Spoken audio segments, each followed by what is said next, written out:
தேவன் கொடுத்த அந்த மகிமையான அந்த நேரத்துக்காக அந்த நல்ல தேவனுக்கு நாங்கள் ஒரு விசை நன்றி சொல்லி நாங்கள் ஸ்தோத்தரிப்போம்.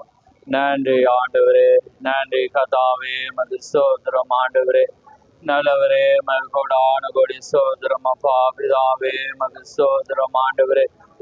கதாவே, இந்த நாளிலே நாங்கள் சபையாராக ஆண்டவரே உம்முடைய மகதான இந்த ராபோஜனத்தை இந்த பந்தியை கதாவே உமக்குள்ளாக உம்முடைய வார்த்தையின்படி ஆண்டவரே நாங்கள் கை கொள்ளும்படியாக நீர் ஏற்படுத்தின இந்த மகதான இந்த தருணத்துக்காக உமக்கு ஸ்தோத்திரம் ஆண்டவரே. நன்றி கதாவே, மது ஸ்தோத்திரம் ஸ்தோத்திரம் ஸ்தோத்திரம். மகாபரிசமுள்ள பிதாவே, இந்த மகத்துவமான இந்த சாயங்கால வேலைக்காக தகப்பனே எங்களை மீண்டுமாக உம்முடைய கரத்திலே தாழ்த்துறோம். ஆம் கதாவே, உம்முடைய கிருபையினாலே உம்முடைய பிரசன்னத்தினாலே இந்த நாளிலே ஆண்டவரே இந்த புதிதான இந்த மாதத்திலே முதலாவது நாள் உம்முடைய சமூகத்திலே கதாவே இந்த மகத்தான இந்த ராப்போஜன பந்தியை நாங்கள் அனுசரிக்கும்படியாக நீர் ஏற்படுத்தின இந்த மகத்தான இந்த தருணத்துக்காக உமக்கு சோதரம். ஆம் கதாவே, அந்த நாளிலே எந்த வண்ணமான ஒரு மகிழ்ச்சியோடு ஆண்டவரே அந்த இஸ்ரவேல் ஜனங்கள் உம்முடைய மகத்தான அந்த பஸ்காவை ஆண்டவரே அவர்கள் ஆசரித்ததை நாங்கள் பார்க்கிறோம். அதே போல கதாவே இந்த நாளிலே ஆவிக்குரிய இஸ்ரவேல் ஆகிய எங்களை இந்த நாளிலே உம்முடைய சமூகத்திலே நீர் அழைத்து இந்த மகத்தான அந்த பந்தியை நாங்கள் அனுசரிக்கும்படியாக ஆண்டவரே நீர் ஏற்படுத்தின இந்த மகத்தான அந்த தருணத்துக்காக உமக்கு சோதரம். ஆம் கதாவே, இந்த மகத்தான அந்த தருணத்திலே வந்திருக்கிறதான எங்கள் ஒவ்வொருவரையும் நீர் காண்கிற தேவனாயிருக்கிறீர். நிச்சயமாய் கதாவே இந்த நாளிலே வந்த ஒவ்வொருடைய உள்ளங்களையும் நீர் அறிந்த தேவன். நிச்சயமாய் தாகத்தோடு வந்த ஒவ்வொருவரையும் நீர் அறிந்த தேவன். ஆண்டவரே நிச்சயமாய் கதாவே இந்த நேரத்திலே பலப்பட்டதான ஒவ்வொரு ஜனங்கள் இந்த சமூகத்திலே நின்றாலும் ஆண்டவரே உம்முடைய வார்த்தையிலே உண்டு ஆண்டவரே அங்கே ஜீவன் உண்டென்றும் ஆண்டவரே அந்த யாருக்கு என்ன தேவை என்பதை நீர் ஒருவரே அறிந்த தேவன். அதனாலே நிச்சயமாய் கதாவே தாகத்தோடு இருக்கிறவனுக்கு ஆண்டவரே உம்முடைய வார்த்தையை கொண்டு நீர் பேசி கதாவே நீர் வழியை காண்பிக்கிற தேவன், வழியை தெரிய பண்ணுகிற தேவன், அவர்களை வழி நடத்துகிற தேவன் என்று நாங்கள் அறிந்திருக்கிறோம். ஏனென்றால் நீ சொன்னீர் நானே நல்ல மெய்ப்பன் என்று. அதனால் இந்த சமூகத்திலே கதாவே எங்கள் யாவரையும் உடைய கரத்தில் ஒப்பு கொடுக்கிறோம். பேசுகிற உதடுகளையும் கேட்கிற செவிகளையும் ஆண்டவரே நீர் விசேஷனம் பண்ணி கதாவே எங்களுடைய சுய எண்ணம் அல்ல, சுய வார்த்தை அல்ல, பரத்திலிருந்து கதாவே உம்முடைய சித்தமுள்ள அந்த வார்த்தைகள் எங்கள் ஆண்டவரே மத்தியிலே வரத்தக்கதாக இந்த வேளையிலே கதாவே நாங்கள் இதை அனுசரிக்கும் போது உண்மையோடும் உத்தமத்தோடும் நிச்சயத்தோடும் வெளிப்பாடோடும் அதை பெற்றுக்கொண்டு கதாவே கடந்து செல்ல நீர் கிருபை செய்யும். வந்த ஒவ்வொரு பிள்ளைகளையும் உடைய கரத்தில் ஒப்பு கொடுக்கிறோம். ஒவ்வொருவரையும் ஆசீர்வதியும் வழி நடத்தும். வராத ஒவ்வொருவரோடும் உடைய இரக்கம் கூட இருக்கட்டும். யாவை உம்முடைய கரத்தில் ஒப்பு கொடுக்கிறோம். விசேஷமாக ஆண்டவரே உம்முடைய வார்த்தை உம்முடைய கரத்தில் ஒப்பு கொடுக்கிறோம். ஆண்டவரே இந்த நேரத்தை உம்முடைய கரத்தில் ஒப்பு கொடுக்கிறோம். மீதியாய் நடக்கிற யாவிலும் உம்முடைய பரிசுத்த நாமம் மகிமைப்படட்டும். எல்லா சூழல்களையும் உம்முடைய கிருபையின் கரத்துக்குள்ளாக ஒப்பு கொடுத்து இயேசு கிறிஸ்துவின் நாமத்தில் கேட்கிறோம். ஆமென், ஆமென். நாங்கள் நின்ற வண்ணமாகவே யோவான் 4ஆம் அதிகாரத்துக்கு நாங்கள் திருப்புவோம். யோவான் 4ஆம் அதிகாரம், அதிலே 31 34 மட்டும் வாசிக்கிறேன். 3 வசனங்களை நான் வாசிக்கிறேன். யோவான் 4ஆம் அதிகாரம், புதிய ஏற்பாடு 129வது பக்கம். அதிலே நான் 31 34 மட்டும் நான் வாசிக்கிறேன். இப்படி நடக்கையில் சீசர்கள் அவரை நோக்கி, ரபி, போஜனம் பண்ணும் என்று வேண்டிக் கொண்டார்கள். அதற்கு அவர், நான் புசிப்பதற்கு நீங்கள் அறியாத ஒரு போஜனம் எனக்குண்டு என்றார். அப்பொழுது சீசர்கள் ஒருவரை ஒருவர் பார்த்து, யாராவது அவருக்கு போஜனம் கொண்டு வந்திருப்பானோ என்றார்கள். இயேசு அவர்களை நோக்கி, நான் என்னை அனுப்பினவருடைய சித்தத்தின்படி செய்து அவருடைய கிரியை முடிப்பதே என்னுடைய போஜனமாயிருக்கிறது. ஆமென்.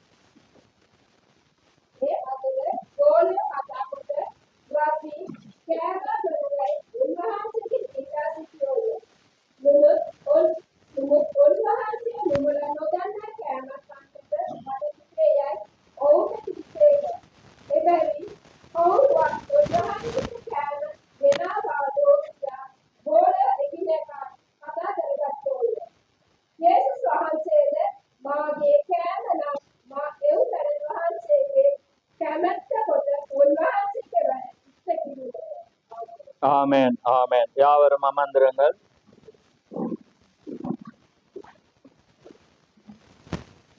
கர்த்தருடைய பரிசுத்த நாமம் மகிமைப்படுவதாக. ஆமென். இந்த அருமையான நேரத்திலே ஆரோனையும் அவருடைய மகன் அங்கே பீட்டரையும் காண்பதும் மகிழ்ச்சி. அதே நேரம் அங்கே பிரவீன்குமாருடைய மனைவியும் அவருடைய பிள்ளைகளும் வந்திருக்கிறார்கள். சந்தோஷமான காரியம். அவர் என்னோட நான் கேட்கையும் இல்லை, ஆனால் அவராகவே அங்கே வர தேவன் உதவி செய்தார். ஆமென். ஏனென்றால் அன்றைக்கு எடுத்த பிறகு நான் அவருக்கு கோலை எடுக்கேன். ஆமென். அதனால மன்னித்து கொள்ள. ஆமென். ஏனென்றால் அங்கே தேவன் ஒவ்வொரு ஜனத்தையும் அவர் அறிந்த தேவன், தன் நாடுகளை அவர் அறிந்த தேவன். இந்த நாளிலே நாங்கள் அவருடைய வார்த்தைக்குள்ளாக நாங்கள் ஒன்று கூடி இருக்கிறோம். ஆமென். ஏனென்றால் அவர் அந்த சரீரமான சபையிலே முழு உலகம் எங்கும் தன்னுடைய ஜனத்தை அவர் சேர்த்து கொண்ட தேவனாயிருக்கிறார். அதனால்தான் நான் அடிக்கடி எல்லா இடங்களுக்கும் நான் சொல்லுகிற காரியம், அவரே நல்ல மேய்ப்பனாயிருக்கிறார். நாங்கள் ஒவ்வொருவரும் வந்து அங்கே வேதாமத்திலே அந்த ஆழமான அர்த்தத்திலே பார்க்கும்போது நாங்கள் வேலைக்காரராயிருக்கிறோம். ஆமென். நாங்கள் ஊழியக்காரர் பாஸ்டர் என்று போடும்போது அது ஒரு வினோதமான ஒரு பொருளாக இருக்கும். ஆனால் வேதாமத்தினுடைய சரியான மொழிபெயர்ப்புல அது ஒரு வேலைக்காரன். ஆமென். வேலைக்காரன் என்று பார்க்கும்போது எஜமானன் என்னத்தை சொல்லுகிறாரோ அதை செய்வதுதான் எங்களுடைய கடமையாயிருக்கிறது. அதனால்தான் நாங்கள் ஒவ்வொருவரும் வந்து தேவனுக்கு சேவை செய்கிற ஜனமாயிருக்கவன். ஆமென்.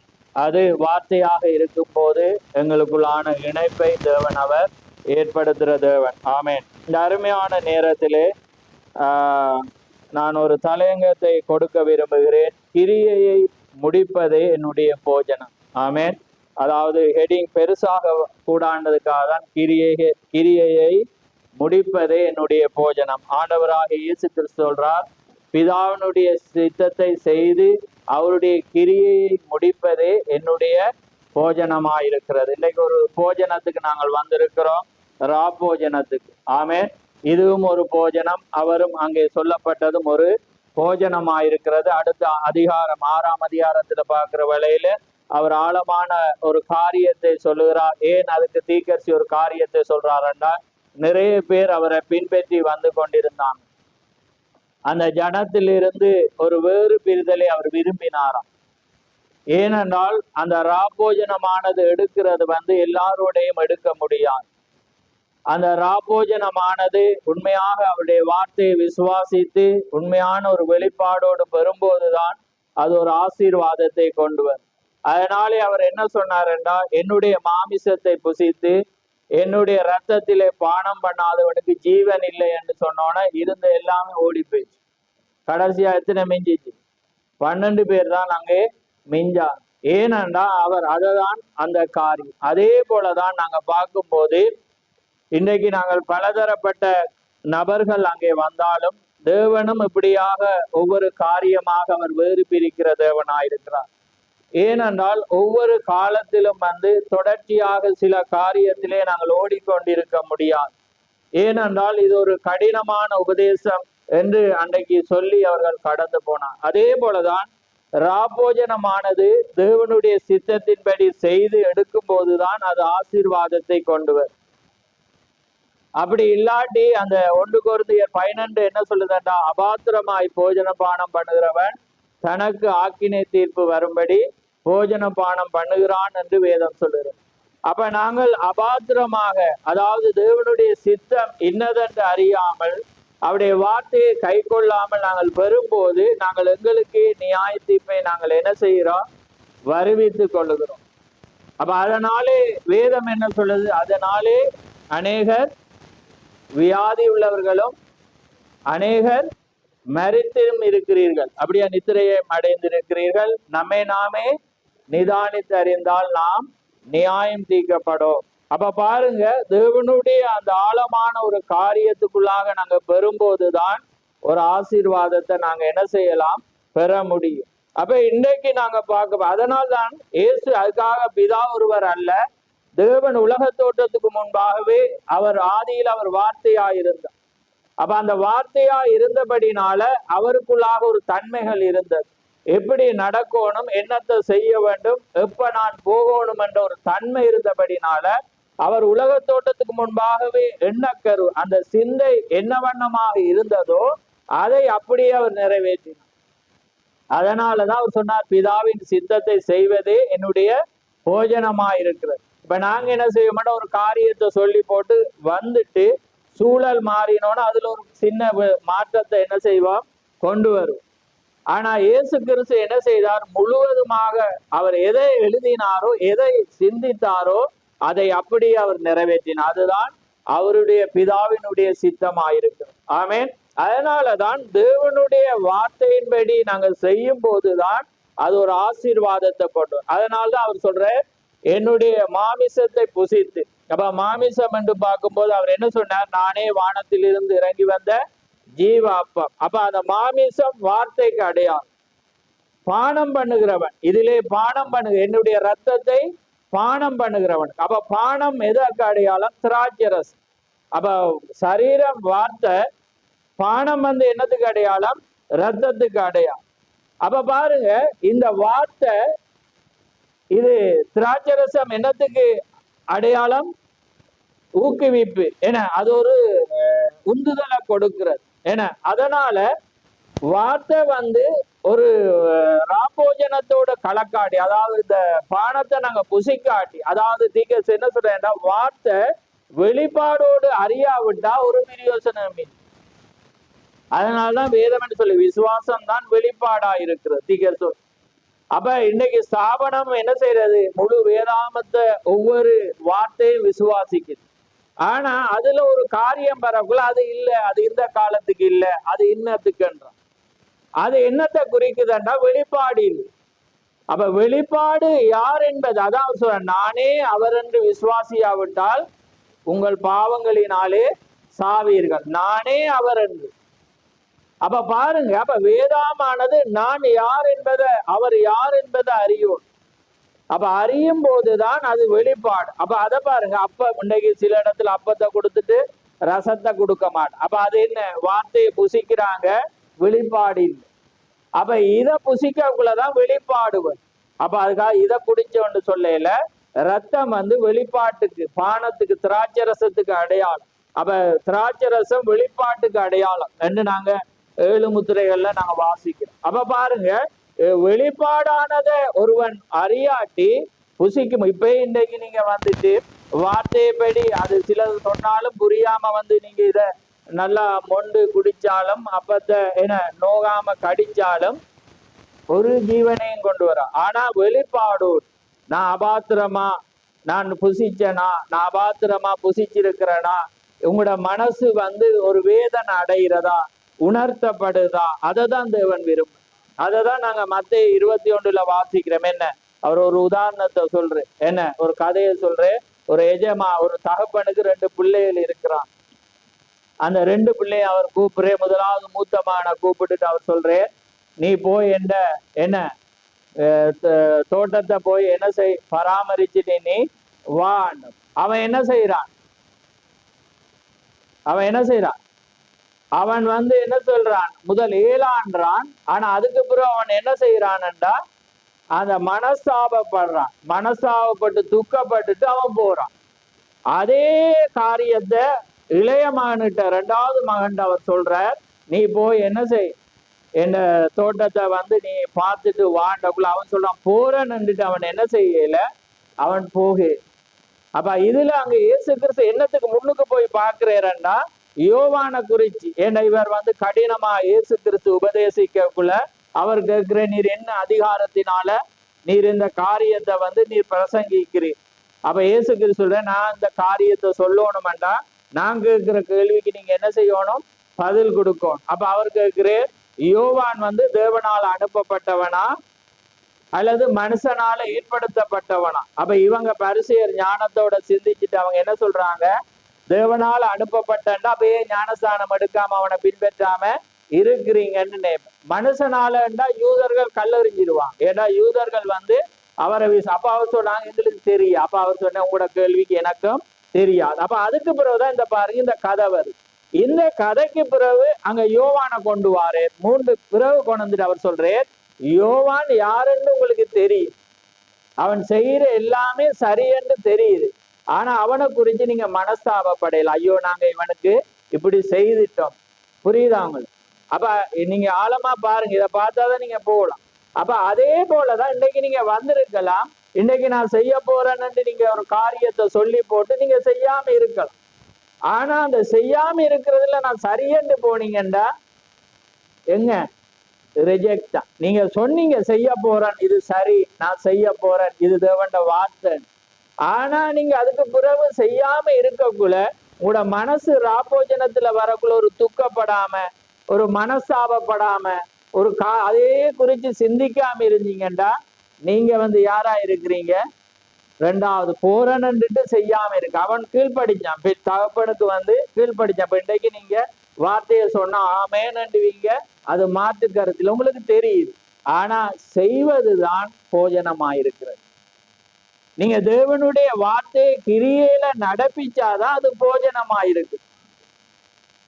அதை சும்மா எழுதி வச்சுட்டு விசுவாசிச்சு அது ஒன்றுமே பிரயோஜனம் இல்லை. அப்ப அதான் வேதம் சொல்லுது, பிசாசும் விசுவாசிச்சு நடுங்குறான். அவன் உங்களை விட அவனுக்கு என்ன நடுக்கம் வருது, ஆனா உங்களுக்கு நடுக்கம் இல்லை, என்ன ஒன்றுமே இல்லை. நீங்க என்ன செய்யறீங்க? வாரீங்க, அப்படியே உங்களுக்கு தெரியுது எல்லாமே சரி. ஆனா மனஸ்தாபம் வரும். மனஸ்தாபம் வந்தா என்ன வரும்?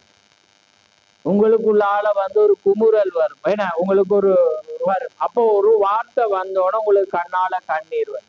அதுக்கப்புறம் ஒரு ஆழம் வர நீங்க அறியாம என்ன செஞ்சிருவீங்க? ஆண்டவரே நான் இப்படியாக இன்னுமே அதை நான் நடைமுறைப்படுத்த. அப்படி வர்றவனை தான் தேவன் விரும்பு. புரியுதா உங்களுக்கு? அப்படி நீங்க வராத மத்தியத்துல நீங்க ராபோஜனத்துக்கு தகுதியே. அப்ப அததான் அவர் சொல்ல, அதை ஒருக்க வாசிச்சு பாருங்க, அது எப்படி ஒரு அழகா சொல்றாரு பாருங்க. மத்தேயு 21 எடுங்க.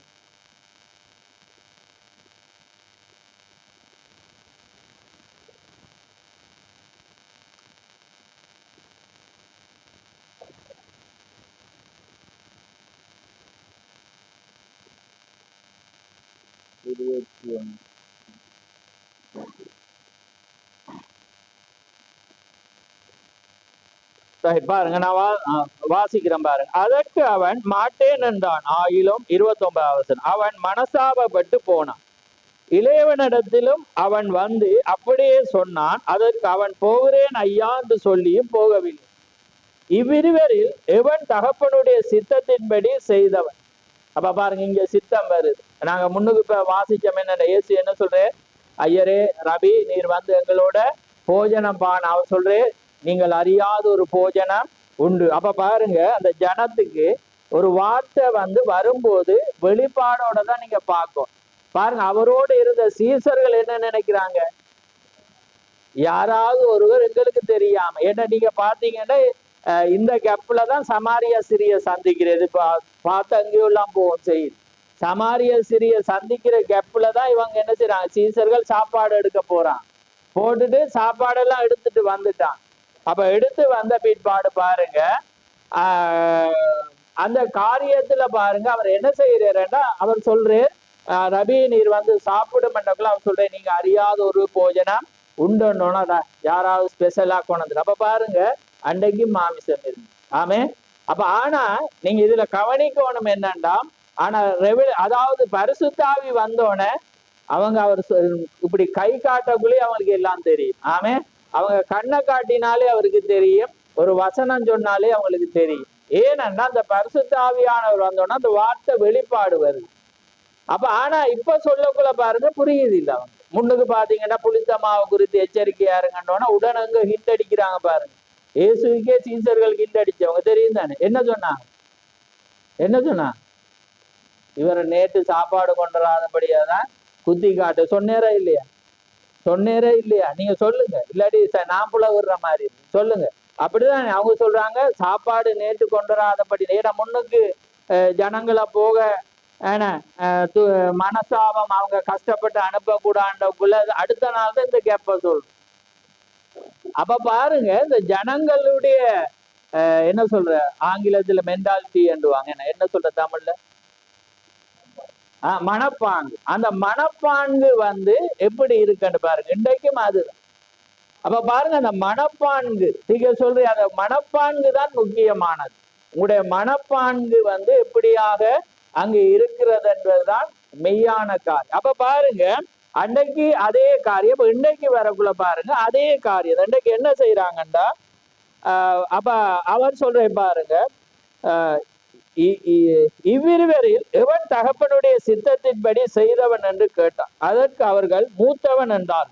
அப்பொழுது இயேசு அவர்களை நோக்கி, ஆயக்காரரும் வேசியலும் உங்களுக்கு முன்னே தேவனுடைய ராஜ்யத்தில் பிரவேசிக்கிறார்கள் என்று மெய்யாகவே உங்களுக்கு சொல்லுகிறேன். ஏனென்றால் பாருங்க, யோவான் நீதி மார்க்கமாய் உங்களிடத்தில் வந்திருந்தும் நீங்கள் அவனை விசுவாசிக்கவில்லை. கவனிங்க பாருங்க, விசுவாசிக்கவில்லை. ஆயக்காரரும் வேசியலுமோ அவனை விசுவாசித்தார்கள். அதை பாருங்க, நீங்கள் கண்டும் அவனை விசுவாசிக்கும்படியாக பின்பாகிலும் மனஸ்தாபப்படவில்லை என்றார். பாருங்க, இவ்வளவு ஒரு அழகான பந்தி. பாத்தீங்களா? நான் திரும்ப வாசிக்கிறேன் பாருங்க. ஆயக்காரரும் வேசியலும் அவனை விசுவாசித்தார்கள். அதை நீங்கள் கண்டும், பாருங்க கவனிங்க, அவனை விசுவாசிக்கும்படியாக பின்பாகிலும் மனஸ்தாபப்படவில்லை. அப்ப பாருங்க, நீங்க அந்த நிமிஷத்துல ரிஜெக்ட் பண்ணீங்க, பரவாயில்ல, ஓகே. ஏன்னா ஆயக்காரர் விபச்சாரி எல்லாருமே அவரை பின்பற்றினாங்க, சரி, அந்த நேரத்துல நீங்க என்ன செய்யல, தேவையில்லை. ஆனா பின்பு கண்ட பிறவாது, ஏன்னா அவங்களோட அற்புதத்தை கண்டு அவங்க விடுதலையாகி இயேசுவை பின்பற்றி அவங்களோட வாழ்க்கையை மாறின பிறகு ஒரு காரியம் ஒரு மனுஷனுக்கு உண்டாகணும் தானே, ஓமா இல்லையான்னு சொல்லுங்க. அதுக்கு பிறகு முதலண்டா பாருங்க, இவர் தெரியாம போற அப்படி சொல்லலாம், ஏன்னா அது மாற்றம் வரையல. ஆனா மாற்றம் அவங்களோட ஜீவியம் மாறி அவங்க இயேசுக்காக மரிக்கவும் துணிஞ்சு எல்லாத்தையும் பின்பற்றி அவங்களோட ஜீவியம் மாறி அவங்களோட கேரக்டர் மாறி நடக்கக்குள்ளையாவது இவங்க கண்டு என்ன செஞ்சிருக்கணும், சரி, விசுவாசிக்காட்டி பரவாயில்ல, மனசாவப்பட்ட எல்லாம் க்ளோஸா. புரியுதாங்களா? இப்ப இதுல அவர் கொண்டு வர்றது என்னன்னா, அந்த மனசாவை ஒரு மனுஷனுக்கு சும்மா வரா. அதான் அவர் சொல்ற, நொறுங்குண்டதுமான அந்த ஆவியே அவர் விரும்புறார். உங்களோட உள்ளம் உடைக்கப்படும். நீங்க கல்லாக இருந்தீங்கன்னா அது வராது. ஏன்னா எதுவுமே நீங்க, அதாலதான் நான் சொன்னேன், நீங்க ஒரு காரியத்தோட வந்தாதான் நீங்க என்ன செய்வீங்க, சொல்ற சத்தியம் அது ஆமே. இது நீங்க எந்த செய்தியை திரும்ப நீங்க ஓட்டி பார்த்தாலும் வார்த்தையை தவிர வேற வராது. விளங்குத? நான் பிரசங்கிக்கிற எந்த ஒரு உபதேசமே இல்லை. அப்ப அதான் மத்த யோவான் 7:17 பாருங்க, அவர் என்ன சொல்றாருண்டா, நீங்க தேவண்ட காரியமா இருந்தாதான் நான் பேசுறது யாருன்றது என்ன செய்யுமா உங்களுக்கு தெரியுமா? 7:17 மட்டும் வாசி. யோவான் 7:17.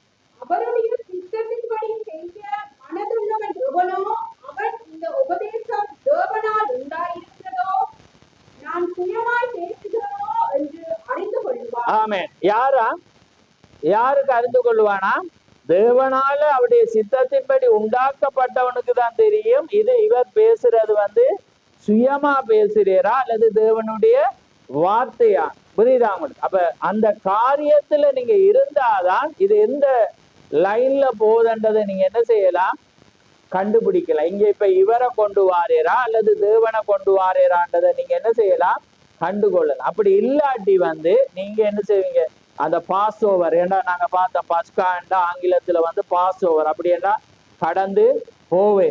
அப்ப அவங்க அன்றைக்கு அந்த பாஸ் ஓவரை செய்யும் போது இஸ்ரவேல் அடையாளத்தை போட்டாங்க, மேலால போயிட்டேறாங்க. ஆனா அந்த எகிப்தியருக்கு என்ன வந்துச்சு, வாதம் வந்துச்சு. அதனாலதான் அது பாஸ். இன்றைக்கு ராபோஜனம் என்ன, அது மரணத்துக்கும் ஜீவனுக்குமான ஒரு அடையாளம். ஆமே. இந்த அடையாளம் இல்லாட்டி ஒன்றுமே இல்லை. அப்ப அதாவது சொல்லு, இந்த அப்பத்தை புசித்து இதுல பானம் பண்ணாதவனுக்கு ஜீவன் இல்லைன்னு. அப்ப அதனாலதான் அந்த ராபோஜனத்தை அவ்வளவு கை கொண்டாங்க. எசேக்கியாவோட ராஜாவோட நாட்கள்ல பாத்தீங்கன்னா அவங்க எத்தனையோ ஏறக்குறைய 200 சொச்சத்துக்கு பிறகு அவன் செய்யறான். செஞ்ச பிறகு அவங்க என்ன செய்யறாங்க, திரும்ப கேட்கிறான் தொடர்ந்து என்ன செய்ய சொல்லி. ஏனென்றா அந்த மகிழ்ச்சி, ஏன்னா அந்த வார்த்தையை வாசிச்சு மோசையோட ஆகமத்தை அவங்க வாசிச்சு, ஏன்னா 200 சொச்ச ஆண்டுகளாக சரியான ராஜா சரியான நபர் இல்லாதபடினால அவங்க வார்த்தையை விட்டுட்டு போயிட்டான். அப்ப திரும்ப அதை எடுத்து அந்த நியாய பிரமாணத்தை வாசிக்கக்குள்ள அவங்க என்ன செய்யறாங்க, அதை மனமகிழ்ச்சியோட ஆசரிக்கிறாங்க. இவன் என்ன செய்யறான், கோத்திரங்கள் எல்லாம் பிரிஞ்சு இருந்துச்சு, எல்லாருக்கும் எசேக்கியா நிருபங்கள் அனுப்புறான். அப்ப தேவன் ஒரு ஜெபத்தை அவன் ஏறெடுக்கிறான். எப்படி என்ற ஆண்டவரே, இந்த காரியத்தை கேட்டு வர்றாங்க, ஒருவேளை அவங்க சரியா இருக்கிறாங்களோ பிழையா இருக்காங்க, எதுவா இருந்தாலும் அவங்க வந்திருக்கிறாங்க, அதனால தேவரீர் இவங்களுடைய பாவத்தை மன்னிச்சு இவங்களை என்ன செய்யும் எடுமண்டு அவன் என்ன செய்யறான், அவங்களுக்கு ஒரு என்ன சொல்றது, அவங்களுக்கு ஒரு பாவ நிவர்த்தியான ஒரு ஜெபத்தை எடுக்கக்குள்ள தேவன் அதை அங்கீகரிச்சார் என்று வேதம் சொல்ற. ஏன்னா அதை கேட்டு வாராங்கதான், அதை விசுவாசிச்சு வாராங்க. அந்த ராப்போஜனுக்கு புரியாட்டியும் அவங்க என்ன செய்யறாங்க பாரு. ஆனா அதே நேரத்துல அந்த இடத்துல வாசிச்சு பாருங்க, 2 நாளாமம் கடைசி அதிகாரத்துல பாருங்க, கொஞ்சம் பேர் இருந்து என்ன செய்யறாங்க, பார்த்துட்டு இருக்கிறாங்க, இது எப்படியா, இது எப்படி செய்யறாங்கன்னு என்ன செய்யறாங்க, கிண்டல் அடிக்கிறான். ஆனா அவன் என்ன செய்யறான், சரியான காரியத்துல வந்தவங்களுக்கு அவன் என்ன செய்யறான், சரியான காரியத்தை செய்யறத நாங்க பார்ப்போம். ரைட். அப்ப பாருங்க, இதுல இப்ப நீங்க பார்க்க வேண்டிய காரியம் என்னன்னா, அந்த வார்த்தையில நீங்க மனஸ்தாம். ஏன்னா நீங்க இன்னைக்கு ஆண்டவரே ஆமேன்னுவீங்க வார்த்தையை, ஆனா நீங்க செய்யறீங்களா இல்லையாண்டதை பாரு. தேவனோட வார்த்தை, ஏன்னா மனுஷன் அப்பத்தினால் மாத்திரமல்ல, தேவனுடைய வாயிலிருந்து புறப்படுற ஒவ்வொரு வார்த்தையும். இப்ப நீங்களே மனவாட்டி என்றாலே அவள் வார்த்தையினாலதான் உருவாக்கப்பட்டவள். வார்த்தை ஒவ்வொன்றையும் அவள் என்ன செய்வாள், விசுவாசிப்பாள். அதுதான் அவளுக்கு போஜனம். அதான் அவர் சொல்றார், பிதாவினுடைய சித்தத்தை செய்வதுதான் எனக்கு முதலாவது போஜனம்.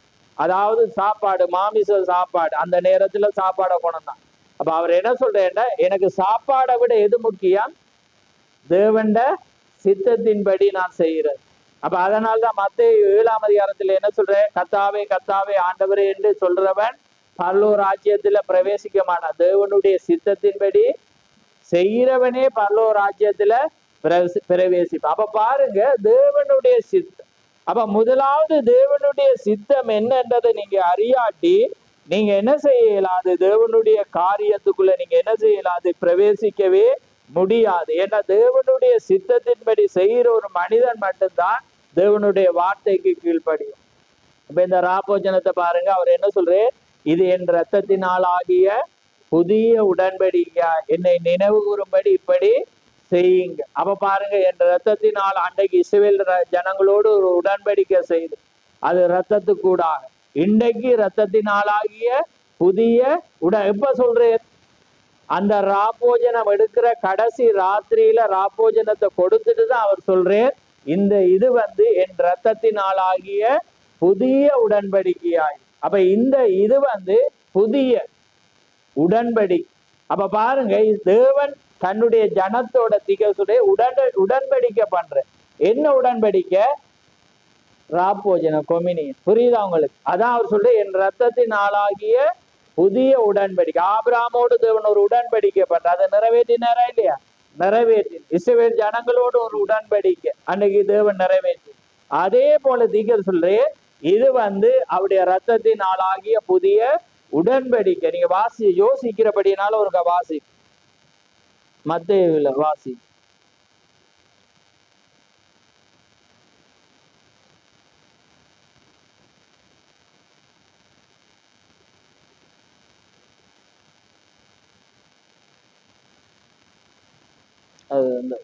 அதை எடுத்தா வாசி.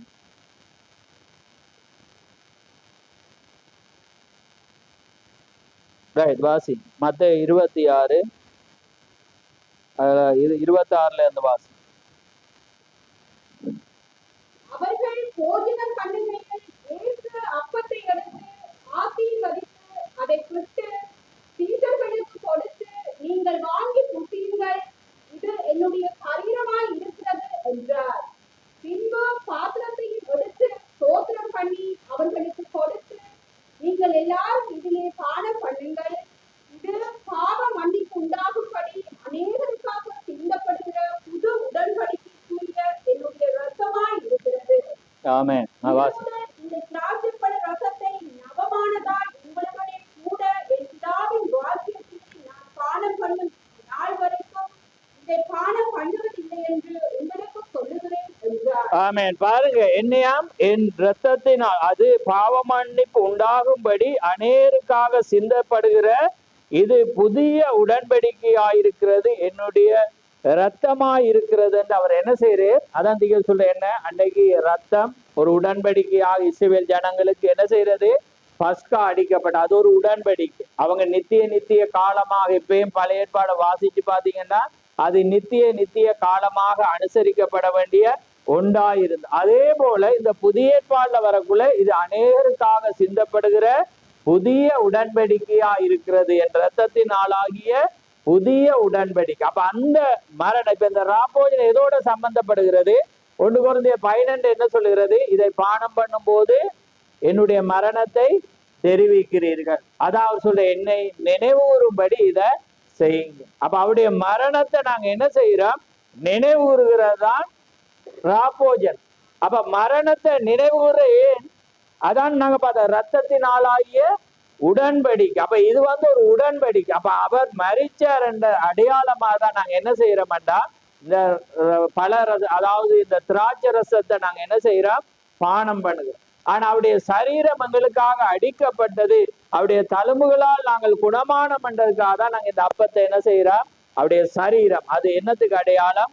வார்த்தைக்கு. அதான் சொல்ற, நானே வானத்தில் இறங்கி வந்த ஜீவ அப்பமாயிருக்கு. அப்ப பாருங்க, அதான் சொல்ல, இது ஒரு புதிய உடன்படிக்கை. அப்ப இந்த உடன்படிக்கை அவர் என்ன செய்யற, நான் வருமளவும் நீங்க என்ன செய்யணும்? கைக்கொள்ளும். அப்ப அவர் வரும் மட்டும் நாங்க என்ன செய்ய வேண்டியதா இருக்கிறது? கை கொள்ள வேண்டியதா. அதனால்தான் நான் தீர்க்கதரிசி அநேக காரியத்தை நான் வாசிக்க, அவர் என்ன செய்ய, ராப்போஜனம் என்றா எந்த நாளா இருந்தாலும் அவர் என்ன செய்திருவே அந்த இடத்துக்கு வந்துருக்கு. ஏனென்றா அது ஒரு மனிதனுக்கும் மரணத்துக்கும் ஜீவனுக்குமான ஒரு காரியம். ஏனென்றா அதை புசிச்சாதான் அவன் என்ன செய்வான்? அவன் மரித்தாலும் பிழைப்பான். அதே நேரம் நாங்க பார்த்திருக்கோம், எத்தனையோ தரம் வாசிச்சிருக்கோம், அதை உண்மையோட உத்தமத்தோடு தங்களை தாழ்த்தி மனசாபப்பட்டு எடுத்தவங்களோட வாழ்க்கையில அது வியாதி இருந்தாலும் அது என்ன செய்யறது? அது ஜீவனை கொண்டு. அப்ப அதை பாருங்க, இவ்வளோ ஒரு அழகான. அப்ப ஆனா இன்னைக்கு ராப்போஜனம் என்ன விளக்கமே ஆக்களுக்கு. அப்ப மழையண்டா இல்ல, ஏன்னா பின்னேரமண்டா இல்ல, ஏன்னா சில சபையில பாத்தீங்கன்னா என்ன இரவில வந்தா ஜனம் வர மாட்டாங்கன்னு செய்யும். ஆனா வேதம் என்ன சொல்லுது? அன்று ராத்திரியிலே அப்பத்தை பெற்று. அப்ப அவர் அதை மாத்தல. ஏனண்டா அந்த ராத்திரி பாருங்க, ஆரம்பத்துல எதோ அவர் துவக்கினாரோ முடிவு மட்டும் அதான் நடக்கும். அதே அன்று ராத்திரியில தான் அவங்க எகிப்தை விட்டு என்ன செஞ்சாங்க? வெளியே வந்தாங்க. அப்ப அன்று ராத்திரியில அவங்க ஆட்டை அடிச்சு பஸ்கா செய்தாங்க. அதே காரியத்தை இயேசு கிறிஸ்து என்ன செய்யற? ராத்திரி. அப்ப இயேசு கிறிஸ்து கடந்து போனோன பவுல் என்ன செய்யறான்? நான் உங்களுக்கு ஒப்புவிக்கிறதை கர்த்தரிடத்திலிருந்து பெற்றுக்கொண்டேன், ஏனெனில் கர்த்தராகி இயேசு தாம் காட்டி கொடுக்கப்படுகிற அந்த ராத்திரியிலே பாருங்க அப்பத்தை எடுத்து அவர் சோஸ்திரம் பண்ணி என்று அங்க வசனம் பார்த்து. அப்ப பாருங்க, அதே காரியத்தை தான் பவுல் கொண்டு வா. அதே இன்றைக்கு தேவன் ஒரு தீர்க்கதரிசி அனுப்பும் போது அவர் என்னத்தை கொண்டே? அதே சாயங்காலம், அதே ராத்திரி வேலை. அதனாலதான் நாங்க என்ன செய்வோம்? சாயங்காலத்துல துவங்கி ராத்திரி வரக்குள்ள 6 மணிக்கு பிறகுதான் நாங்க அப்பத்தை பெறுவோம். ஏன்னா அது ராத்திரிக்கு 6 மணிக்கு பிறகுதான் நைட் துவங்கு. அப்ப அதுக்கு அடையாளம் அதான். நாங்க ஜனத்தை பிரியப்படுத்த நாங்க செய்யல. அதான் பவுல் சொல்றேன், நான் யாரை பிரியப்படுத்த? ஜனத்தை பிரியப்படுத்துவேனானால் நான் தேவனுடைய ஊழியக்காரன் அல்லவே. அப்ப பாருங்க, ஏனண்டா அது உண்மையான ஜனத்துக்கு என்ன தெரியும்? அது என்ன செய்வாங்க? அங்க வருவாங்க. ஆனா நாங்க பகல்ல வச்சா எல்லாரும் வருவாங்க. அப்ப ஜனம் எல்லாரும் ராப்போஜனத்தை பெறணும்ன்றதை நாங்களே ஊக்குவிக்கிறோமா? அதுக்காக இப்ப பின்னேறம் பிறகுள்ள எல்லாரும் சரியன்னு நான் சொல்ல வரையில. ஆனா நீங்க தேவனுடைய காரியத்தோட உங்களை மனஸ்தாபப்படும். நீங்க உங்களுடைய இருதயம் நான் தேவனுக்குள்ளாக நான் தவறாக இருக்கிறேன் என்ற உணர்வு வரும். ஒரு வார்த்தையை நீங்க தேவனுடைய அதான் வேதத்தை வாசிங்க. பைபிள் தெரியாட்டி இங்க வர்ற மட்டும் சொன்னோன்னு உங்களுக்கு புரியா. ஆனா வேதத்தை பாதிச்சீங்கன்னா அது உங்களோட கால்களுக்கு தீபமும் உங்கள் பாதைக்கும் வெளிச்சமா இருக்கு. அப்ப உங்களோட வழிய அது காட்டு. நீங்க எதால நடக்கணும்ன்றது நீங்க தெரியாட்டி நான் பிரசங்கிக்கிறது புரியாது. ஆனா வேதத்துல வாசிச்சாதான் உங்களுக்கு புரியும். அப்பதான் அது என்ன செய்யும்? நீங்க வாசிச்சதை அதை சுட்டி காணும். அப்பதான் நீங்க எப்படி நடக்கணும் என்பதை அது காண்பிக்கும். இல்லாட்டி பாருங்க, நீங்க உங்களோட சுய தோற்றத்தின்படி நீங்க நடப்பீங்க.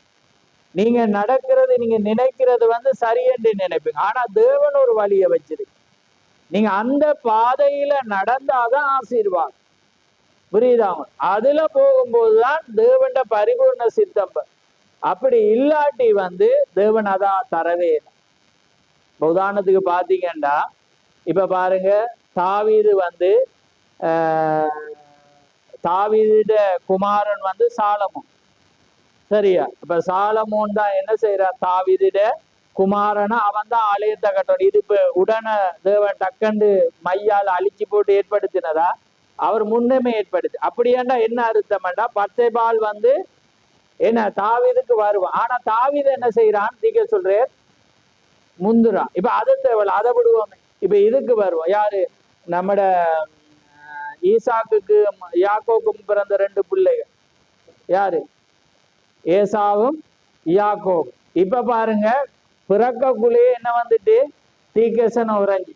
ஏன்னா இவன் என்ன செய்யறான்? காலை பிடிச்சிட்டு என்ன செய்யறான் பாருவா. அப்ப வேதம் தேவன் சொல்லிட்டு மூத்தவன் இளையவனை சேவிப்பானன். அப்ப உங்களுக்கு தெரிஞ்சிடும் அப்ப என்ன காரியம், யாருக்கு சேஷ்ட புத்த பாவம் போகும்ன்றது தெரியும். ஆனா இதுக்குள்ள எத்தனையோ டிமிக்கி நடக்குது பாத்தீங்க தானே? யாக்கோபுக்கு எதிரா யார்? ஈசாக்குக்கு எதிரா யாரு? மனைவியே என்ன செய்யறா? நிறைய காரியத்தை ஏற்படுத்துறா. ஏன்னா எல்லாமே செய்யறான். அதே நேரம் பாருங்க, இவனும் வஞ்சித்து என்ன செய்யறான்? அதை இப்ப ராணா அந்த தீக்கசனத்தை மனசுல வச்சிருந்தா என்ன நடந்திருக்கும்? புரியுதா நான் சொல்றேன்? எதுவா இருந்தாலும் கிடைக்கும், ஆனா தேவண்ட வழியில போகணும். புரியுதா உங்களுக்கு? அப்ப காத்திருக்கணும். தேவண்ட வழியில போகும்போதுதான் அது ஒரு ஆசீர்வாதத்தை கொண்டு. அப்ப பாருங்க, அதுக்கு தேவண்ட பரிபூர்ண சித்தம். ஆண்டவரே, நீர் என்ன எந்த வாழ்க்கையில வச்சிருக்கிறீங்க? நான் எப்படி நடக்கணும்? நான் எப்படி வாழணும்? நான் எதுல நடிக்கணும்? என்ன காரியம்? அப்ப அந்த சித்தத்தை வச்சுதான் நாங்க என்ன செய்யணும்? அங்க செய்யும் போதுதான் அங்க ஒரு ஆசீர்வாதத்தை அது என்ன செய்ய பெறும்? கொண்டு வரும். அப்ப தேவன் எங்களை குறிச்சு ஒரு திட்டம் வச்சிருப்பேர் தான். தேவன் எங்களை குறிச்சு ஒரு எண்ணத்தை வச்சிருப்போம். அதை கேளுங்க. அதை கேட்டாதான் உங்களுக்கு ஒரு நிச்சயம் பெறும். அதான் வேதம் சொல்லுது, உன் அழைப்பையும் தெரிந்து கொள்ளுதலையும் உறுதியாக்கி கொள். அதை ஆக்காட்டி கஷ்டம். அதான் இயேசு கிறிஸ்துட்ட அவர் சொல்றா, இது உமக்கு இது நேரிடக்கூடாது. ஆனா என்ன நடக்கும்? அவர் அப்பாலே போ சாத்தா, இது எனக்கு இப்படிதான் நடக்கும், இப்படிதான் எனக்கு நடக்கும். உலக ஜனங்கள் என்ன செய்யணும்? என்ன பரியாசம் பண்ணணும். ஏன்னா அவங்க சொன்னாங்க, இவன் எலியான்னா அதன்தான். ஆனா பாருங்க, அவனை நீ காப்பாத்த யாருமே வரையிலன்னு சொன்னான். அப்ப பாருங்க, ஆனா அது இல்லாம என்ன செய்யணும்? நடக்கணும். ஏன்னா அது நிறைக்கணும். அப்ப அவர் ஜனத்துக்கு ஒரு காரியமா ஏற்படும் என்றுதான் அவர் என்ன செய்யற? அதை விரும்பல. அவர் சொல்ற என்ன?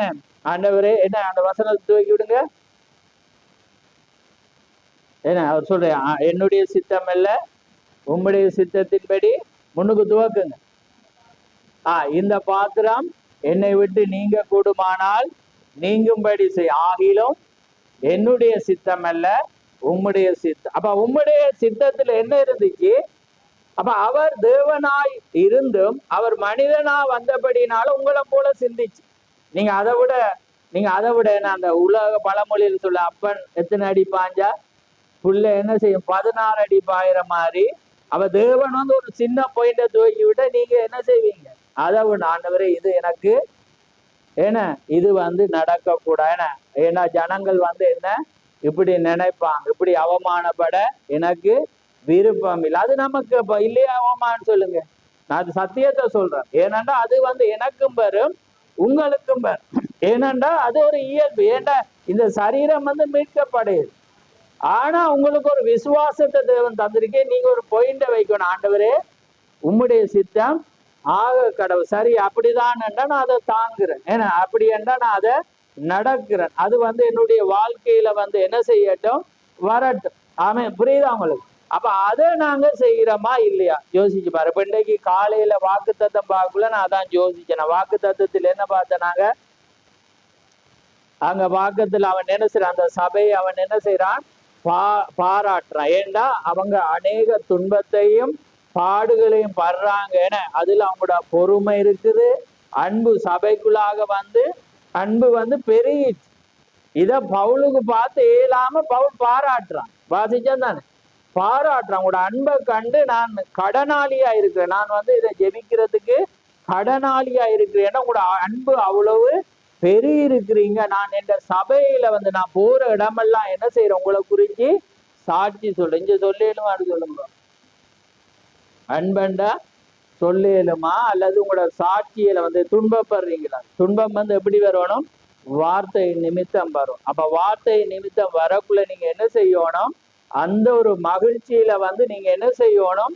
நீங்க தேவனை ஆராதிக்கணும், தேவனை நீங்க மகிமைப்படுத்த. உங்களோட போஜனமே, உங்களுக்கு சாப்பாடு இல்லாட்டியும் பரவாயில்ல, தேவன்ட வார்த்தை சித்தத்தை செய்யும். ஆமே, எந்த காரியமா இருந்தாலும் அது ரெண்டாவது அண்டுட்டு நீங்க தேவன்ட சமூகத்துக்கு வந்தாதான் நீங்க வந்து அவரோட பாதையில ஓடிட்டு இருக்கிறீங்கன்றத அர்த்தம். நீங்க ஓடாம உங்களுக்கு சோதனையே வருது இல்லை, ஏன்னா நீங்க துன்பவே படையில, ஏன்னா அப்படி என்ன எங்கேயோ சம்திங் ரோங் அண்டுவாங்க. அப்படி என்ன எங்கேயோ சந்தேகம் ஓமா இல்லையா? அது சொல்றேன், அந்த எங்க அது சொல்றேன், யாரு சொன்ன, இவன் பவுல் சொல்றான். என்ன சொல்றான்டா, நீங்க நல்லா தேவன் ரட்சிப்புக்கான காரியத்தை தந்ததை குறித்து நல்லா சந்தோஷப்படுறீங்க, ஆகிரும் துக்கப்பட வேண்டியது அவசியமே. நீங்க அழுதுதான் ஆகணும், நீங்க துக்கப்பட்டு தான் ஆகணும். ஏண்டா உங்களோட கேரக்டர் எனக்கு தெரியும், உங்களுக்கும் தேவனுக்கு தான் தெரியும். நான் வந்து விளாசிட்டு போவேன், வார்த்தையை எல்லாருக்கும் நான் என்ன செய்வேன், விதைச்சிட்டு போவேன். இப்ப என்ன ஒருவேளை ஆக்சிடென்ட் பட்டு தான் மறிச்சேன்னா நான் மாத்தல, அடே பிறகு ஆக்சிடென்ட் படாம ஏன்னா ஏதாவது வந்து வருத்தம் வந்து அல்லது ஏதாவது ஏன்னா காய்ச்சல் வந்து அல்லது ஏதோ செத்துருக்கலாம் தானே. அடே இப்ப இதை ஊழியக்காரனை குறித்து என்ன நினைக்க போறேன், ஆக்சிடென்டா அப்படி நீங்க சொல்லிடலாம். அப்படி என்ன ஏசாயாக்கு துண்டு துண்டாக வெட்டினாங்க, ஸ்லைஸ் பான் மாதிரி என்ன செஞ்சாங்க, எத்தனையோ துண்டாக வந்து காலில் இருந்து தலை மட்டும் வெட்டினாங்க. என்ன சொல்லப்படு, தலையை வெட்டினாங்க பவுலுக்கு, ஏன்னா எல்லா சிரச்சேதம் செய்யப்பட்டாங்க. என்ன சொல்ல போறீங்க, அவ்வளவு பெரிய மகத்தான சவம். அப்ப எங்கட தீக்கரிசி எடுத்துக்கொள்ள மறைச்சவங்களும் எழுப்பினாங்க, இல்லாத அணில் வந்து சிருஷ்டிக்கப்பட்டது, ஆக்சிடென்ட் ஆகி ஏன்னா எல்லாமே சிதஞ்சு போயிடுச்சு. ஆனா சிதஞ்சு போயிருந்த நேரத்துல மனைவிக்கு ஜீவனை கொடுக்கிறார். ஆமே, அவருக்கு கேட்டிருந்தா தேவன் தந்திருப்பாரு. ஆனா அவர் ஜெபிச்ச என்ன, ஆண்டவரே உங்களுடைய சித்தம், வாழ விரும்ப கூட நாங்க தேவன்ட சித்தத்தை தான் நாங்க சொல்லுவோம். ஆமே, நாங்க வாழ விரும்பவே கூடாது. நான் ஒன்றை மட்டும் சொல்றேன், தேவண்ட காரியத்துல வந்து நீங்க வாழ்றீங்கன்னா மரண பயம் இருக்கவே கூடாது. மரண பயம் இருக்குதுண்டா நீங்க எங்கேயோ வந்து நீங்க தவறா இருக்கிறீங்க. மரணம் வந்து கிறிஸ்தவனுக்கு பயம் இல்லை. என்னண்டா தேவன் அனுமதிக்காம இந்த பூமியில ஒரு முடிய கூட சொல்லிது, அடி சும்மா விழுற முடியடாப்பா, நீங்க தலையை இழுத்தா கூட முடி விழுந்துரும். ஏன்னா அந்த முடிய அவர் கணக்குல வச்சிருக்க. அப்ப யோசிச்சு பாருங்க, இவ்வளோ அது ஏன்னா ஒரு சாதாரண ஒன்றை தான் அவர் சொல்றாரு. அடிக்கடி நீங்க சும்மா அப்படி தலையை தன்னாலே கொட்டுமே, இப்ப எங்களுக்கு எல்லாம் அதிகமா கொட்டும். ஏன்னா அப்ப பாருங்க, அதை கூட அவருக்கு இன்றைக்கு விழுமண்டா அவருக்கு தெரியும், அதை கூட அவர் கணக்குல வச்சிருக்கிறேன்டா. உங்க வச்சிருப்பேன்னு யோசிச்சு புரியுதா உங்களுக்கு? அப்ப பாருங்க, அந்த காரியத்தை நீங்க ஆழமா ஒரு வெளிப்பாட்டுக்குள்ள வாங்க. ஏன்னா தேவனை நம்புங்க, எதுவுமே அப்ப எல்லாமே அவருக்கு முன்பாக நீங்க வச்சீங்கன்னா அந்த நிலைக்கு வந்து மனசாபப்பட்டாதான் நீங்க ட்ரக்ல ஓடுறீங்க. ஏன்னா ஓடுகிறவர் எல்லாமே ஒழுங்கின்படி பந்தய பொருள்ல ஓடுறவர் எல்லாமே ஒழுங்கின்படி ஓடுவார். நீங்க ஒழுங்குல ஓடாட்டி வந்து ரிஜெக்ட் தான். தேவண்ட சித்தத்தை கேளுங்க, நான் எப்படி ஏன்னா நான் எந்த காரியத்தை நான் செய்யணும், எதை நீர் வச்சிருக்கிறீர், நான் எப்படி என்ன மாத்தோம், அதுதான் தேவனுக்கு விரும்புற ஒரு காரியம். அதை போகும்போது மிச்சம் எல்லாமே அவர் என்ன செய்வார், மாற்றிடு. அப்ப அதனால அவர் நல்ல ஒரு வசனம் அண்டு மத்தையில நினைக்கிறேன், நான் எழுதி வச்சேன், நான் வாசிங்க 12 மத்திய 12 நாங்க வாசிக்க முடிப்போம். அந்த டைம் வர மட்டும் நாங்க நிக்கணும். மத்திய 12 நினைக்கிறேன். யார் என்ற சௌரன் சௌரி என்று அவர் சொல்லி அவர் சொல்றேன் பாரு, வாசிங்க எடுத்த 50வது நினைக்கிறேன். பரலோகத்தில் இருக்கிற என் பிதாவின் சித்தத்தின்படி செய்கிறவன் எவனோ அவனே எனக்கு சகோதரனும் சகோதரியும் தாயுமாய் இருக்கிறான் என்றார். ஆமே, பாருங்க, பரலோகத்தில் இருக்கிற என் பிதாவின் சித்தத்தின்படி செய்கிறவன் எவனோ அவனே எனக்கு சௌரனும் சௌரியும் தாயுமாக இருக்கிறான். 3 கேரக்டரையும் சொல்ற பாருங்க, சகோதரன், சகோதரி, தாயுமாக இருக்கிறான். அப்ப பாருங்க அந்த காரியம். அப்ப அடுத்தது காலையில பார்த்த நாங்க என்ன, தேவனுடைய சித்தத்தின்படி நடக்கும்போது அதுல வரக்குள்ள என்ன, வீட்டையாவது பாருங்க அதுல வந்து எல்லாம் வருது. என்ன, தகப்பன், தாய், சகோதரங்கள் வருது, மனைவி வருது, பிள்ளை வருது, காணி வருது. இவ்வளவும் பாருங்க, இவ்வளவு எல்லாமே விட்டவன். என்னையா விட்டவன். அப்படி விட்டவன் வந்து என்ன செய்யறான், அந்த பூமியில வேதனையோடு கூட நூறந்தனையாகவும் பரலோகத்துல நித்தியத்தையும் அவன் பெறும். அப்ப பாருங்க, இதுல விட்டவன். இப்ப புரியுதா உங்களுக்கு, விட்டவன் என்று வேதம் சொல்லுது. அப்ப இதுல அதுக்காக விட்டுறாங்க. இன்னைக்கு போய் நான் சொல்றேன், விளங்குதா உங்களுக்கு? அதுக்காக ஒரு வேற எண்ணத்தை வச்சோண்டு டக்குனா இப்ப இந்த டைம் ஓடி தட்டி விட்டுருவோம், அது அந்த அர்த்தம். உங்களோட வாழ்க்கையில வந்து ஏன்னா இப்ப நிறைய டிவோர்ஸ் கேஸ்கள் வந்து அப்படிதான், டக்குன்னு ஒரு சந்தர்ப்பம் பார்த்துட்டு டக்குன்னு அதான் சொல்ல வரையில, அது வேதம். விளங்குதா? அந்த காரியத்துக்கு வந்து அந்த ஆழமான ஒன்றுக்குள்ள வரும்போது விட்டவன் பாருங்க, ஒருவேளை வீடு விட வேண்டி வரும், என்ன, அல்லது வந்து பாருங்க காணி வரும். அதெல்லாம் மென்ஷன் பண்ணிருக்கு. ஓமையில வாசிச்சீங்க தானே, நான் சொல்ல தேவையில்ல. அதுல பாருங்க தகப்பன் வருது, தாய் வருது, மனைவி கூட வருது, பிள்ளைகள் வருது. ஏன்னா கணவனை எழுதையில என்னன்னு தெரியல, ஆனா வருது. அப்ப என்ன, மனைவி விடையலாம், ஏன்னா கணவன் தான் விடலாம். ஏன், அது வெளிப்பாட்டுக்காக சொல்ல, அதுக்காக நான் தரக்குறைவா சொல்லல உங்களை. ஏனண்டா யாருக்கா, ஆணுக்காதான் பெண். விளங்குது? அப்ப ஆண் தான் அதை தெரிவு செஞ்சபடி அவர் தெரிவை ரிஜெக்ட் பண்ணிடலாம். ஏன்னா அவர் தானே தெரிஞ்சவர். புரியுதா உங்களுக்கு? வெளிப்பாட சொல். ஏன்னா தேவன் வந்து ஆண் வந்து என்ன செய்யற, பெண்ணை தெரிவு செய்யற, அவர் தானே தெரிவு செய்யற உரிமை இருக்கு. அப்ப உரிமை செய்யக்குள்ள அவர் அதுக்கு பிறகு மாறையலாம் தானே. அதனால அவர் விடு. அப்படி விடுறதா இருந்தா அவருக்கு ஒரு ஒன்று வருது. எது எது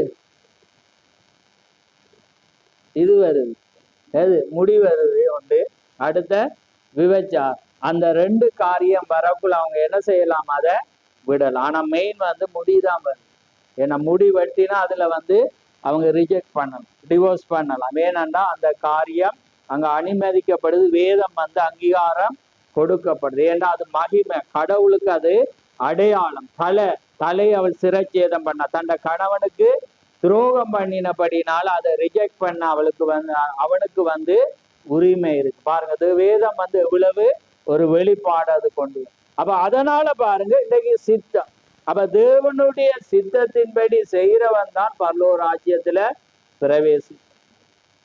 அப்ப அந்த பரலோக ராஜ்யத்துல பிரவேசிக்கணும்டா நாங்க என்ன செய்யணும், தேவனுக்காக, தேவனுடைய வார்த்தைக்காக எதையும் இழக்க நாங்க தயாராக இருக்கோம். ஏன்னா ஆனா இந்த காலத்துல வந்து நாங்க அதை விரும்புறது இல்லை. ஏன்னா நாங்க என்ன செய்யறோம்டா, அதை நாங்க விரும்புறது இல்லை. என்னண்டா சமுதாயம் பார்க்கும், ஏன்னா இந்த காரியத்தை இப்ப நான் அதுக்காக சொல்றேன், ஏதாவது வச்சு சொல்றேன்னு யோசிச்சு ஏன்னா அதை நினைச்சிடாங்க. விளங்குது அவங்களுக்கு? அப்ப சமுதாயத்தை ஆனா நான் என்ன சொல்றேன்டா, தேவண்ட சித்தத்தும் வரக்குள்ள நீங்க வைராக்கியமாயிருக்கும். உங்களோட ஆவிக்குரிய வாழ்க்கைக்கு எது பாதிச்சாலும் ரிஜெக்ட் பண்ணும். அப்ப நாங்க என்ன செய்வோம்டா, அது கணவனா இருக்கலாம், பிள்ளையா இருக்கலாம், அல்லது மனைவியா இருக்கலாம், தகப்பனோ தாயோ இருந்தாலும் நாங்க என்ன செய்யறோம்டா, அவனை போல. ஏன்னா அங்கேயே நடக்கும் சண்டை, இங்கேயே நடக்கும்.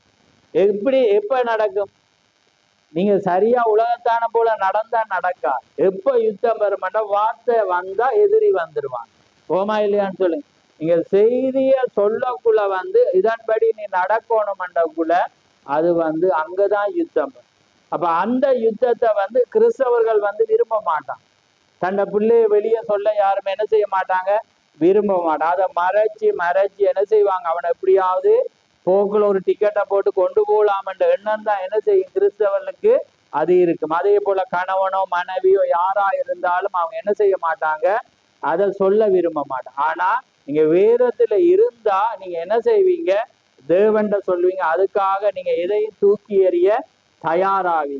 அப்ப அதனாலதான் நீங்க யாரு அபிகாயில பார்க்கக்குள்ள தன்னை கணவனை என்ன செய்யறான், அவனோட பேருக்கு ஏத்த மாதிரி அவரு பைத்தியக்காரன் சொல்றாவா இல்லையான்னு, அவனோட பேருக்கு ஏத்த மாதிரி அவன் பைத்தியக்காரன். அதனால தாவீது சொல்றான், ஆண்டவனே நீர் இப்படி செய்யாதே, எனக்கு அது தெரியாது. அதனால அவள் என்ன செய்யறான், நிறைய காரியங்களை எடுத்து கொண்டு வந்து தாவீதுகிட்ட வந்து அவள் என்ன செய்யறாள் என்றா இரக்கத்துக்குள் அவள் நிமித்தம் அவருடைய கணவன் என்ன செய்யப்படுறான், காப்பாற்றப்படுகிறத நாங்க பார்க்கணும். ஆனா அந்த காப்பாற்றப்பட்ட பிறகு அவ போய் ஒரு காரியத்தை சொல்றா. என்ன சொல்றா? குடிக்கு இல்லாத நேரத்தில் அவ சொல்றா. சொன்னோன்னு இவனுக்கு என்ன வந்துட்டு, சொக்கு வந்து காட்டடை கண்டு கூட அது சொல்லலாம். அந்த வருத்தத்துக்கு அவனுக்கு என்ன செய்யணும், சொன்னோன அவனுக்கு என்ன வந்துட்டான், நடுக்கம் பயம் அப்படியே செத்து போயிட்டான். ஆமே. அதுக்கு பிற்பாடு அவன் என்ன செய்யறான், தாவீது அதை அனுப்புறத நாங்க பார்க்க. அப்ப என்ன காரியம்டா, தேவனுக்குள்ளால எந்த காரியமா இருந்தாலும் உண்மையென்று சொல்ற ஒரு மனிதனை தான் அவர் விரும்புறார். ஆமே. அதை தான் நான் இங்க சொல்ல வர. வேதமும் அதை தான் உங்களுக்கு காண்பிக்கிறது. நீங்க தேவனுக்கானன்னா அவரோட சித்தத்தை தான் நீங்க என்ன செய்வீங்க, அதை வைத்து நீங்க கடக்கும் போதுதான் அது ஒரு ஆசீர்வாதத்தை கொண்டு வரும். இல்லாட்டி நாங்க என்ன செய்வோம், இந்த பூமியில நாங்க எல்லாமே ஒரு நல்ல குடும்பம் மாதிரி கடந்து போவோம். அதை தேவன் விரும்பியல். அது உலகம் உங்களை பாராட்டும். ஆனா ஒரு நாள் நீங்க ஏமாற்றம் அடையும். ஆமே. உலகம் சொல்லு போறாடே, இந்த குடும்பம் மாதிரி இல்ல, இந்த குடும்பம் மாதிரி இல்ல. நல்ல கிறிஸ்தவங்க வீட்டுல சண்டையே வெளியே கேட்க, சில குடும்பத்துல கேட்குது, ஆனா சில குடும்பத்துல கேட்காது. ஏன்னா அப்ப அதனால அவங்க என்ன செய்வாங்க, நல்ல மண்டுவாங்க. ஆனா ஒரு நாள்ல நாங்க என்ன செய்வோம், நாங்க ஒவ்வொருவரும் அதுக்காக சண்டையை சொல்லுங்கன்னு நான் சொல்ல வரேன். புரியுதா அவங்க? எல்லாமே உங்களுக்கு ரெண்டையும் பேசிட்டு போகணும். புரியுதா அவங்க? அப்படி அண்டல்ல, அது அந்த வேதத்தோட வெளிப்பாடை நீங்க பெற்றுக்கொள்ளும். ஆமே. அதுதான் ஒரு ஆசீர்வாதம். தேவனுக்காக ஜெபிங்க. என்ன சாரி, அவங்களுக்காக தேவன்ட நீங்க ஜெபிங்க. தேவன்ட காரியத்தை நீங்க வைக்கும் போது தேவன் நிச்சயமான ஒரு ஆசீர்வாதத்தை அவர் கொண்டு வருவார். அதனால நான் மீண்டும் வாசிச்சு 5 நிமிடம் இருக்கிறது, நாங்க வாசிச்சு நாங்க முடிக்க போறோம். பாருங்க, யோவானுக்கு நாங்க திருப்புவோம். பாருங்க, யோவான் 4. அப்ப அதான் பாருங்க. அப்ப சீசர்கள் அவர் சொல்ற, நான் அறியாத ஒரு போஜனம் உண்டு. சீசர்கள் ஒருவரை ஒருவர் பார்த்து, யாராவது அவருக்கு போஜனம் கொண்டு வந்திருப்பானோ என்றார்கள். இயேசு அவர்களை நோக்கி, நான் என்னை அனுப்பினவருடைய சித்தத்தின்படி செய்து அவருடைய கிரியையை முடிப்பதே என்னுடைய போஜனமா இருக்கிற. அப்ப எங்களோட போஜனம் நாங்க தேவண்ட சித்தத்தை செய்யறதுதான் எங்களுடைய போஜனமா இருக்கு. அதுக்கு பிறகு வேறொரு அர்த்தத்தை அவர் சொல்றார். அறுப்பு காலம் வருகிறது, எல்லாமே அங்கே வருகிற விதைக்கிறவன் அறுக்கிறவனும் இருவரும் ஒருமித்து என்ன செய்வாங்க, சந்தோஷப்படுவாங்க. ஆனா அதுக்கு பிறகு பாருங்க 38 வசனம் எங்களுக்கு அவர் சொல்றார், எங்களுக்கு என்றக்குள்ள உங்களுக்கு தான் சேர்த்து, நீங்கள் பிரயாசப்பட்டு பயிரிடாததை அறுக்க நான் உங்களை அனுப்பினேன். மற்றவர்கள் பிரயாசப்பட்டார்கள், அவருடைய பிரயாசத்தின் பலனை நீங்கள் பெற்றீர்கள் என்றார்கள். அப்ப அதனால்தான் சில பேர் என்ன செய்வாங்க, பழைய ஆரம்ப ஊழியத்தை சொல்லுவாங்க, அவங்க எல்லாம் பிரயாசப்பட்ட ஆட்கள். ஏன்னா பிரயாசப்பட்ட ஆத்துமாக்களை தான் என்ன செய்யறான், வச்சிருக்கிறான். ஆனா அதை அறுக்கிறதுக்கு ஒருவன் வேறு. அவன் பிரயாசப்பட்டவன் வேறு. அதாவது சொல்றேன், நீங்க பிரயாசப்படாததை அறுக்க தேவன். ஏண்டா நாங்க எந்த டைம்ல வந்தாக்கள், எந்த டைம்ல 11வது மணியில அதுக்கு தானே உவமோண்டு சொல்லு. ஒரு நாளைக்கு 12 மணித்தியால வேலைக்கு தேவன் என்ன செய்யறார், ஆக்களை கூப்பிடுறேன். 1ஆம் மணி நேரத்துல இருந்து வர்றான், அவனுக்கு எவ்வளவு, என்ன, 1 காசு தான். 11வது மணியில அடுத்தது எத்தனை, 1 மணித்தியாலம் தான் இருக்கு, அவனுக்கு எவ்வளவு கொடுக்குறேன், ஒரு அப்பதான் அவங்களுக்கு எரிச்சல் உண்டாகி அவங்க என்ன கேட்கிறாங்க, நாங்க இவ்வளவு நாள் இருந்து பிரயாசப்பட்டோமே என்னக்குள்ள. அவர் சொல்றேன், அது எந்த வேறு, நான் தான் எஜமான். ஆமே. அதே போல தேவன் இந்த கடைசி நாள்ல 11வது மணி நேரம், அதுதான் இப்ப பாக்குறேங்க, நாங்க விதைக்கு, ஆனா நாங்க அறுக்கிறோம். ஆமே. அதோட பலனை நாங்க பெறுறோம். அதான் நம்மை அல்லாமல் பூரணமாகாதபடி விசேஷித்த நன்மையை தேவன் வச்சிருக்கு. எல்லாரும் ஆவலா பார்த்தாங்க, ஒன்றுமே கிடைக்கும். ஆனா இன்றைக்கு வேதமே வெளிச்சம். ஆமே. இன்னைக்கு வேதத்தை திறந்தா முழு ரகசியம் எங்களுக்கு தான். ஆமே. இன்றைக்கு கர்த்தருடைய நாளை நாங்க கண்டிருக்கிறோம். தேவன் அனுப்பின தீர்க்கதரிசியை நாங்க கண்டிருக்கிறோம். அவருடைய சத்தத்தை நாங்க கேட்கிறோம். அவருடைய நாட்களை வாசிக்கிறோம். தேவன் எங்களுக்கு ஃபைனல் மினிஸ்ட்ரி அவர் தந்திருக்கிறார். நாங்களே கடைசி வயசா இருக்கிறோம். நாங்களே நியாயம் தீர்க்கிறவங்களா இருக்கிறோம். நாங்களே உலகத்துக்கு ஒரு செய்தியை பினிஷிங் பண்ற ஒரு மகத்தான ஒரு ஸ்லாக்கியத்தை அவங்க பிரயாசப்பட்டாங்க, ரத்தம் சிந்தினாங்க, எவ்வளோ பாடுபட்டாங்க, சாப்பாடு இல்லாம பட்டினி தூக்கம் உடுப்பு இல்லை, எல்லாமே இல்லாம பிரயாசப்பட்டு அறுவடை செஞ்சு நிறைய முத்துக்களை கொண்டாங்க. ஆனா நாங்க சிம்பிளா நாங்க என்ன செஞ்சிட்டோம், நின்று ஸ்டேஜில் நின்று வெட்டுற மாதிரி இன்னைக்கு என்ன செஞ்சிட்டு இருக்கோம், வெட்டிட்டு போறான். ஆனா அதுதான் மினிஸ்ட்ரி. ஏன்னா நியாய தீர்ப்பு எங்க துவங்குதான்? தேவனுடைய வீட்டுல அப்ப இன்றைக்கு தேவன் இந்த இடத்துல வந்து எங்களை நிதானிக்கும்படியாக இன்றைக்கு எல்லா ரெவலேஷன் எல்லா வெளிப்பாடையும் வந்து இந்த ஃபைனல் மனவாட்டிக்கு தேவன் அதை கொடுத்த பாருங்க. எவ்வளவு ஸ்லாக் அவங்களுக்கு தெரியாது தீக்கசி, ஆனா எங்களுக்கு தெரியும். ஆமே, அவர சத்தம் அவங்களுக்கு கேட்கல. நாங்க ரியலா இன்றைக்கு நாங்க என்ன செய்யறோம்டா, இன்றைக்கு நாங்க அந்த மெசேஜை கேட்கிறோம். இன்றைக்கு அவரோட வருகையை வந்த அந்த அடையாளத்தை நாங்க கண்டு அதுல பூரிப்பாகிறோம். ஏனண்டா அதை காணத்தக்க ஆபிரகாமும் அதை எதிர்பார்த்திருந்தான். அவன் என்ன செஞ்சான்? அந்த டைம்ல வந்த மெல்கிதேச கண்டான். ஆனா இன்றைக்கு தேவன் மீண்டுமாக தேவன் ஒரு தீர்க்கதரிசிக்குள்ளாக வந்து தன்னை வெளிப்படுத்தி இன்னைக்கு அவருடைய படத்தை நாங்க வச்சிருக்கிறோம். தேவன் அந்த மேகத்துல வந்து தோன்றினதை இன்னைக்கு விஞ்ஞானமே புகப்படுத்திருக்கிறது. தேவன் எப்படி நான் போனேனோ நான் மீண்டும் வருவேன் என்ற வார்த்தை வெளிப்பட்டதை இன்னைக்கு எங்கட காலத்துல கண்டிருக்கோம். நாங்க பாருங்க எவ்வளவு நாங்க சந்தோஷப்படும். அப்ப அதான் நான் இன்னைக்கு போட்ட கட்டிங்களை அதிக சொல்ற எல்லா சிருஷ்டிப்பும் வந்து தேவன் ஒழுங்குல ஓடுது. ஆனா மனுஷன் மட்டும்தான் தேவன் ஒழுங்குல ஓடாம இருக்கிறான். ஆமே, நாங்க தேவன் ஒழுங்குல ஓடுவோம். கர்த்தர் நிச்சயமா எங்களை ஆசீர்வதிப்பார். அதனால நாங்க ஒரு விசை நாங்கள் யாவரும் ஆயத்தப்படுவோம். அந்த வேளையில ஒரு பாடல் பாடப்படும். அந்த பாடல் பாடுகிற வேளையில நீங்க உங்களை நிதானித்து ஆராய்ந்து கொள்ளுங்க. மற்றது நான் அந்த அப்பத்தை பிரசங்கிக்கிற அந்த ஜெபிக்கிற வேளையில நீங்க பாட்டுகள் பாடினா நிப்பாட்டாதீங்க, நீங்க தொடர்ந்துட்டே போங்க. ஏன்னா நாங்க முன்னுக்கே ஒரு பிளஸிங் நாங்க கொடுக்குறோம் தானே. அப்ப அதனால அது ஒரு இடையில ஸ்டக் ஆகக்குள்ளேன்னு அது ஒரு காரியம். அப்ப இன்னொரு காரியத்தை நான் இப்ப சிந்திச்சுட்டு வந்தேன். என்னன்னா ராப்போஜனத்தை நான் அப்பத்தையும் திராட்சை ரசத்தையும் நான் ஃபர்ஸ்டாவே ஆசீர்வதித்து வைக்கிறேன். அதுக்கு பிற்பாடு பாட்டு படிக்கிறவங்க ஓகன் வாசிக்கிறவங்க முதலாவது பெற்ற பிற்பாடு நீங்க போய் அமர்ந்து தொடர் கண்டினியூவா கால் கழுவல் மட்டும் நீங்க என்ன செய்யுங்க, அடிச்சுட்டே இருங்க. அப்ப இடையில ரசத்தை நான் மாத்துறதா இருந்தா கூட நான் என்ன செய்யறேன், ஜெபிக்கிறேன், நீங்க கண்டினியூ பண்ண. ஆமே, அது வந்து எனக்கு டிஸ்டர்ப் பண்ணாது. ஏன்னா நீங்களும் அபிஷேகத்துக்குள்ளாக அதை செய்யும் போது நான் ஒருமுகப்படுத்தி நான் அதை செய்வேன். சரியா? அப்ப அதனால வந்து நீங்க இடையில ஒரு அப்பத்துக்கு ஒருக்கா ஏன்னா திராட்சை ரசத்துக்கு ஒருக்கா நீங்க வரதில்லை. உங்களுக்கு மட்டும் அந்த சாய்ஸ். அதாவது பாட்டு படிச்சு ஓகன்ல இருக்கிறாங்க. அப்ப அதுக்கு பிற்பாடு நீங்க என்ன செய்யுங்க, கால் கழுவக்குள்ள நீங்க மாறி அதை செய்யலாம். அது மட்டும் நீங்க அதை எப்பயுமே நான் அந்த காரியத்தை நோட் பண்ணி கொண்டிருக்கேன். என்னன்னா எப்பயுமே எல்லாமே ஒழுங்காக இருக்கும். ஆமே, எல்லாமே அது ஒழுங்காக இருக்கும் போதுதான் அது ஒரு ஆசீர்வாதத்தை கொண்டு வரும். அதே நேரத்துல பிள்ளைகள் வந்து இங்க அப்பத்தை எடுத்துட்டு வெளியே போனா நீங்க அது வேற கிரகம் மட்டும் நினைக்கிறாங்க.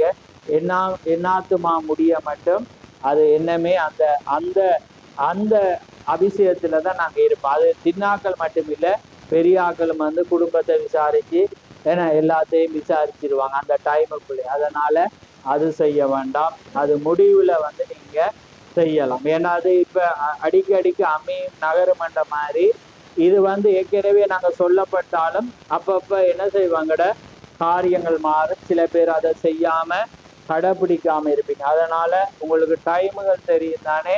அதுக்காக கொமினியன்டா எத்தனைக்கு முடியும்னு தெரியும். அதை ஆட்டோ ஏற்கனவே சொல்லுங்க. அதனால வந்து அந்த காரியங்களை வந்து இதுல டிஸ்டர்ப் இல்லாம பிள்ளைகள் வந்து நீங்க தண்ணியில அதை செய்யலாம் அந்த கேப்ல. சரியா? அதை அந்த டைம்ல அதாவது எடுக்காதாங்க. அப்ப ரைட். அப்ப அதனால வந்து நீங்க ஒரு பாட்டு படிங்க, ஒரு சிறிய பாட்டு படிங்க. நாங்கள் அதை அப்புறம் ப்ளஸ் பண்ணின பிற்பாடு நீங்க முதலாவது வந்து நீங்க அதை பெறு. ரைட்.